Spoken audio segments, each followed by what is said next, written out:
অনেক দিন থেকে আমার একটি পাহাড় কেনার শখ, কিন্তু পাহাড়কে বিক্রি করে আমি জানি না। যদি তার দেখা পেতাম, দামের জন্য আটকাতো না। আমার নিজস্ব একটা নদী আছে, সেটা দিয়ে দিতাম পাহাড়টার বদলে। কে না জানে পাহাড়ের চাইতে নদীর দামই বেশি।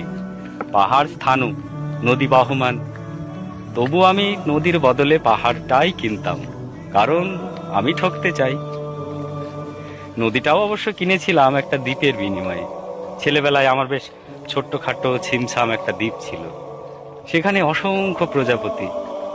শৈশবে দ্বীপটি ছিল আমার বড় প্রিয়।